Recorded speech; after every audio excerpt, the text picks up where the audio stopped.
What is up, everyone? I'm Skratch. Welcome to the channel. This is another Raid Shadow Legends video. Hope you guys are having an amazing day, and we're back, ladies and gentlemen. Probably you've noticed I haven't been very active for the last 2 weeks because I've been away. I haven't replied to comments. I haven't covered any news whatsoever, and of course, I haven't really posted on the community tab either. But we're back, guys, and my God, we have quite a few things to cover. Quite a few new things that are happening in the game.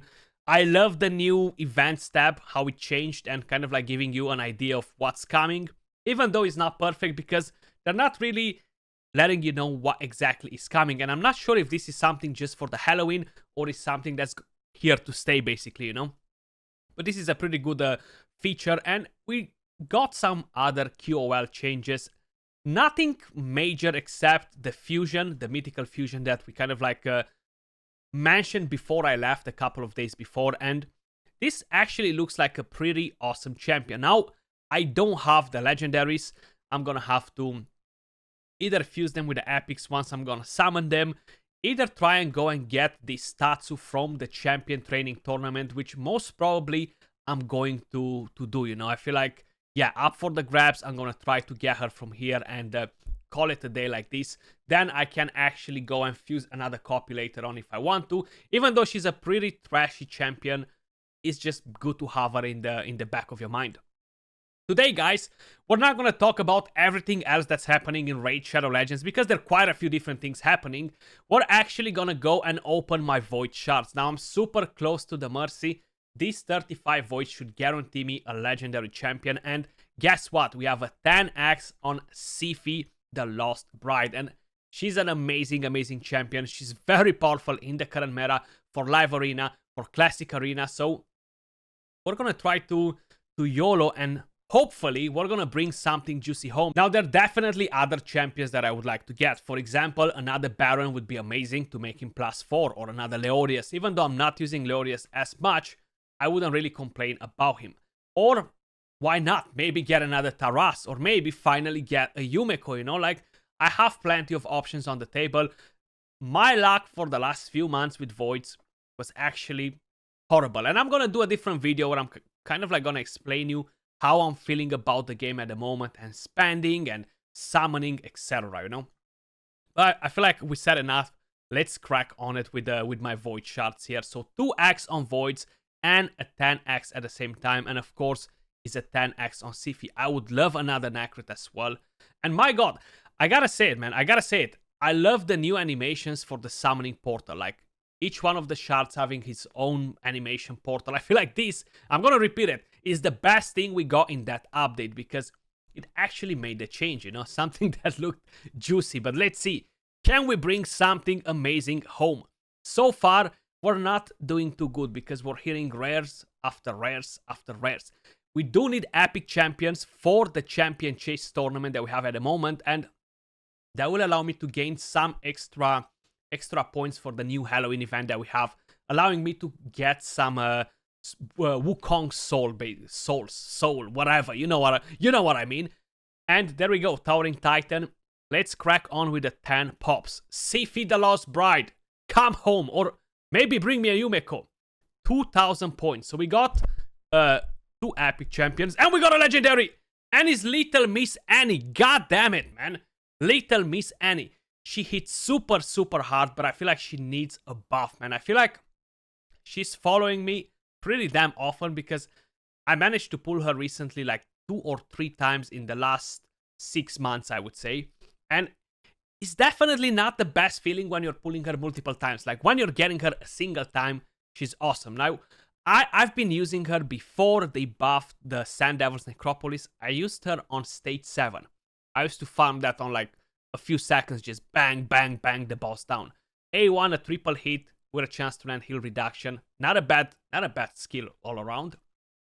The A2 attacks one enemy 2 times, places an increased attack buff on this champion for 2 turns before attacking.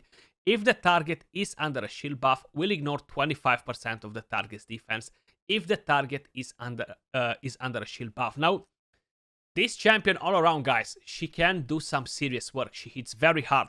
The main problem is she doesn't really have a use in the current meta in the high-end arena. I'm not saying it for Gold 5, just melting all those accounts there is... She's gonna do an amazing job, you know, but I feel like she definitely needs a bit of a touch. Maybe block revive, you know, block revive with the skills, with the A2, the A3, or give her a passive that blocks revive. That will be something that's wow, you know, something that will make people use Little Miss Annie because she has so much firepower in her kit, you know. Even though she doesn't ignore shield, she doesn't ignore strengthen or the rest of the things, you know. So it's kind of like a thing to keep in mind. If we're gonna go to the A3, attacks one enemy, will ignore 25% of the target's defense if the target has higher defense than this champion. Destroys the target's max HP by 25% of the damage inflicted if the target has higher max HP than this champion. Now, look, I'm not disappointed. I'm gonna empower my my Little Miss Annie. It's Halloween season, you know. It's not Halloween just yet because we still have like over a week. But the champion fits the theme. I feel like they've added Little Miss Annie to the game exactly 2 years ago around Halloween time, you know. So what better time to pull a Little Miss Annie than now? The passive, when revived, attacks the enemy that killed this champion with the default skill.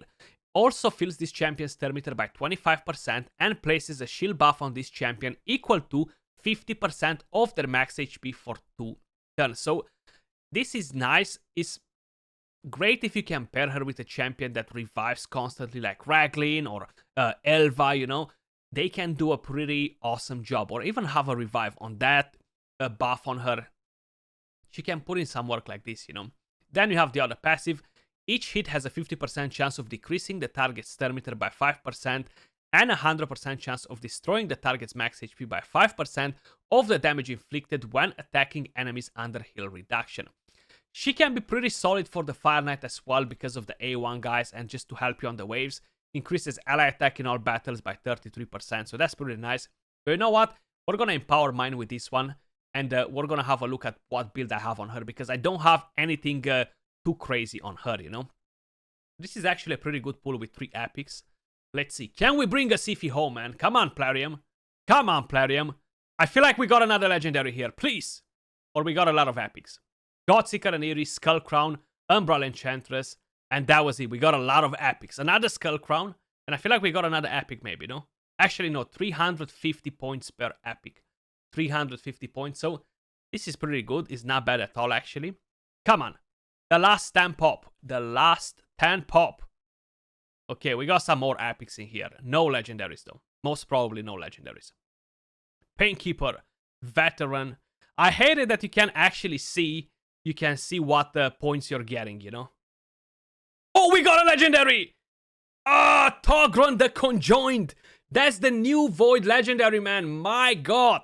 Another legendary. Awesome, awesome stuff. So 35 Voids, of course. I was near the Mercy for the very first pop when we got the first legendary. But then, you know what?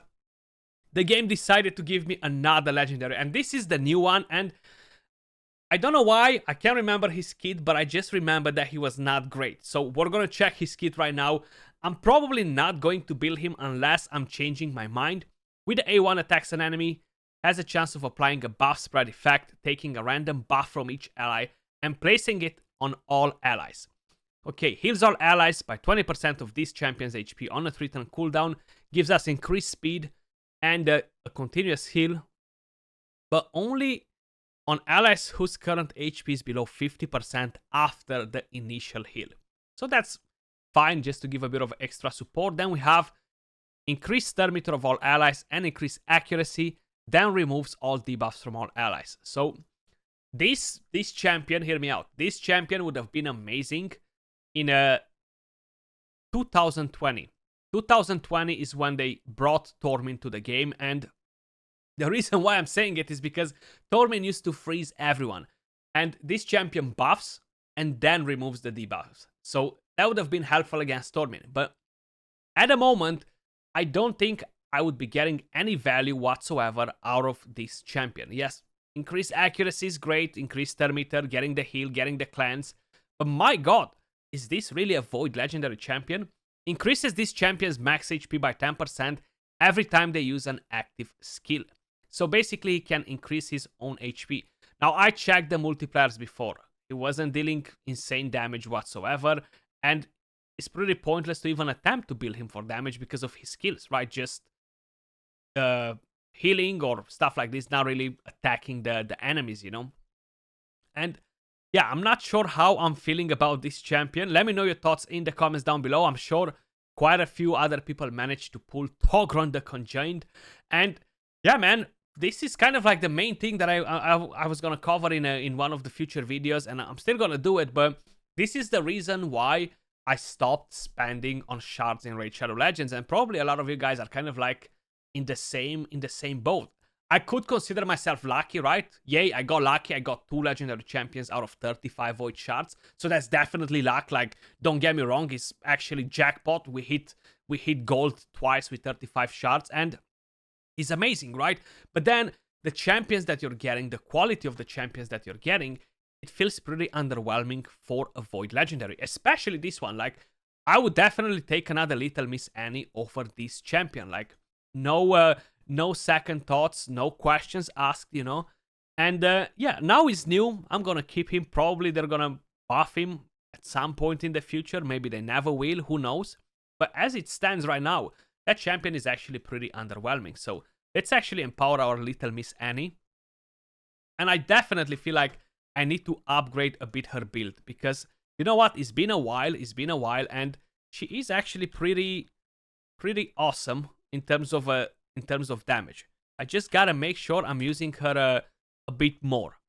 So there we go. She's pretty slow because that's how I needed her to be on the dungeon run that I was doing on the Sand Devil's Necropolis. But stats wise, she's decent. 7.4k attack, actually pretty good.